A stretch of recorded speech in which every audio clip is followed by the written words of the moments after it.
মুমিন কখনো হেরে যায় না। মুমিনের হারাবার কিছু নাই। মুমিনের জীবনে যদি আনন্দ আসে, মুমিন শুকরিয়া করে, শুকরিয়া করলে সওয়াব আছে না নাই? আর মুমিনের জীবনে যদি দুঃখ আসে, মুমিন সবর করে, ধৈর্য ধরে, ধৈর্যেও সওয়াব আছে না নাই? তাহলে আমাদের সব দিক দিয়েই চলা।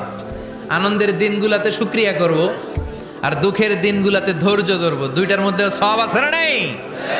এজন্য বিশ্বনবী বললেন, আজাবান লি আমরিল মুমিন, মুমিনের বিষয়টা খুবই আশ্চর্যের। ফাইন আসাবাতহু সাররাউন শাকারা, মুমিন যদি আনন্দে থাকে সে শুকরিয়া করে, শুকরিয়া করলে লাভ আছে না নাই?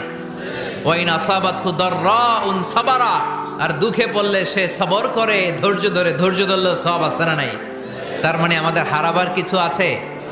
মাঝে মাঝে আল্লাহ আমাদেরকে দুঃখ কষ্ট দিয়ে পরীক্ষা করতে চান, এগুলো আমাদের জন্য খারাপ নয়। এই দুঃখ কষ্ট বিপদ আমাদের কোমরকে সোজা করে, আমাদের পায়ের